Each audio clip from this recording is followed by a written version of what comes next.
बिस्मिल्लाहिर्रहमानिर्रहीम। अस्सलाम वालेकुम। मैं हूँ समरीन अकमल। वेलकम करती हूँ आपको दिल्ली के जायके में।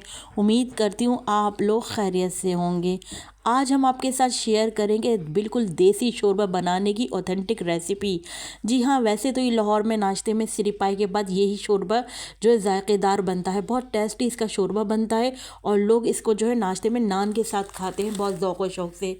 आप लोग भी इसे चाहे नाश्ते में सर्व करें चाहे डिनर में खाएं, लेकिन ये बहुत ही मज़ेदार रेसिपी है। लेकिन एक बार इस रेसिपी को आपने ट्राई ज़रूर करना है। बहुत ही घर के सिंपल सादा मसालों से बहुत जल्दी ये रेसिपी आसानी से बन जाती है।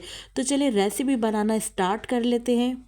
रेसिपी अच्छी लगे तो प्लीज़ तो वीडियो को एक लाइक ज़रूर देते जाइएगा और साथ के साथ जिन लोगों ने अभी तक दहली के ज़ायके सब्सक्राइब नहीं किया है तो काइंडली सबसे पहले आप लोगों ने दहली के ज़ायके सब्सक्राइब ज़रूर कर लीजिएगा। बेल के बटन को तो लाजमी प्रेस कीजिएगा, क्योंकि इससे मेरी हर नई आने वाली इसी तरह की टेस्टी यमी रेसिपी आपको फौरी देखने को मिलेगी। रेसिपी को अपने फ्रेंड फैमिली में लाजमी शेयर भी क्या करें। आप सबका बेहद शुक्रिया। आ जाते हैं अपनी मज़ेदार सी रेसिपी की तरफ। अच्छा, यहाँ पर पतीली में सबसे पहले जो है मैं 1 गिलास पानी शामिल करूँगी। अभी यहाँ पर मैंने 1 गिलास से थोड़ा कम पानी शामिल किया, लेकिन आगे मैं जो है आधा गिलास मज़ीद ऐड कर लूँगी। टोटल हम 1 गिलास पानी शामिल कर रहे हैं अपनी पतीली में।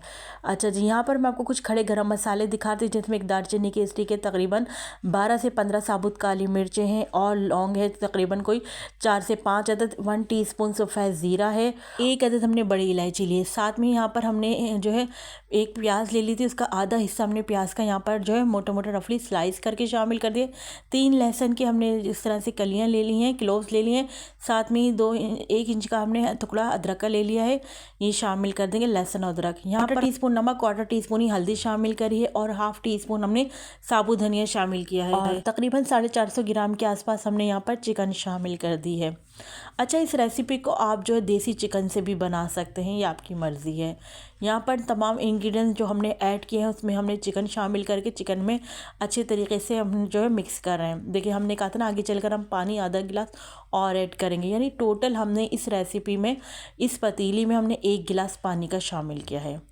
अच्छा जी, यहाँ पर हमारी जो है यखनी बन रही है तो हम एक कवर लगा के रख देते हैं। चिकन को हमने यहाँ पर फुल गला लेना है, तो कवर लगा के रख देते हैं तकरीबन यहाँ पर हम 15 से 20 मिनट के लिए। चलिए जी, यहाँ पर हमारी जो चिकन की यखनी बन रही है तो यहाँ पर देखिए 15 से 20 मिनट हो गए। तो ये देखिए मैं आपको दिखा रही थी, यहाँ पर हमारी यखनी तैयार हो गई है और चिकन भी देखिए मैं आपको चेक करा थी। ये देखिए चिकन भी माशाल्लाह से यहाँ पर बहुत अच्छे से गल गई है। चलिए जी, इसको अब हम एक साइड पे रख देते हैं। आ जाते हैं नेक्स्ट स्टेप पे। अच्छा, बाज़ लोगों को कंप्लेन होती है कि जब मैं 2 पतीलियाँ यूज़ करती हूँ कुकिंग टाइम में तो कहते हैं जी इतनी मेहनत कौन करेगा। मैं कहती हूँ अच्छी चीज़ पकाने के लिए थोड़ी सी मेहनत तो करनी पड़ती है। आप चाहें तो इसी रेसिपी में सब काम कर लीजिए। इसी में आपने ऑयल शामिल कर लीजिए और जो जो मैं इंग्रेडिएंट्स ऐड करूँगी। अच्छा, बस आपने फ्राई प्याज ऐड करनी है उस टाइम ना। अच्छा जी, यहाँ पर हमने दूसरी पतीली ली, इसमें हमने है ना ऑयल शामिल किया और हमने यहाँ पर देखिए एक प्याज दरमियाने साइज़ की जो ली थी, हाफ उसका हमने जो है यखनी में शामिल किया और हाफ हिस्सा जो हमने यहाँ पर स्लाइस करके शामिल कर दिया प्याज का। यानी इस पूरी रेसिपी में सिर्फ टोटल 1 प्याज का हमने इस्तेमाल किया है। प्याज को यहाँ पर हमने फुल अच्छा सा फ्राई कर लेना है, गोल्डन सुनहरा कलर आने तक। अच्छा, यहाँ पर ऑयल की क्वांटिटी हमने थोड़ी ज़्यादा ली है, क्योंकि कमर्शियल रेसिपी और कमर्शियल रेसिपी में ऑयल का इस्तेमाल थोड़ा ज़्यादा होता है। अच्छा, ये जो चीज़ मैं डाल रही है, मैंने लहसुन अदरक का पानी शामिल करा है। आपने क्या करना है, लहसुन अदरक का पानी कैसे बनाना है, आपने जैसे तकरीबन मिसाल के तौर पर आपने 10 अदद लहसुन ले लिया है तो इतना ही आपने अदरक का टुकड़ा ले लेना है। इन दोनों को आपने हावन दस्ते में कूट लें या मिक्सी जार में पीस ले या सिलबट्टे में पीस ले। फिर क्या करना है, उसमें अच्छा खासा आपने पानी शामिल कर दें, समझ लें आधा गिलास। फिर क्या करना है, आपने उसका अच्छे से रस निकाल लेना है। चलिए जी, यहाँ तक तो बात आराम से समझ में आ गई ना आपको। अब आ जाते हैं यहाँ पर स्पाइस की तरफ। तो यहाँ पर हम कुछ जो है स्पाइस ऐड कर लेते हैं। तो यहाँ पर मैं शामिल कर रही हूँ 1/2 टीस्पून से भी थोड़ा कम, यानी यहाँ पर हम लाल पिसी हुई मिर्च ऐड कर रहे हैं।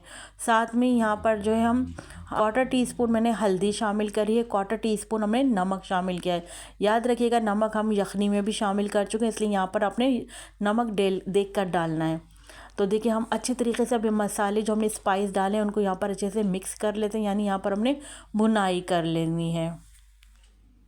अच्छा, यहाँ पर अच्छा कलर लाने के लिए यहाँ पर मैं शामिल करूँ 1/2 टेबल स्पून कश्मीरी मिर्चें।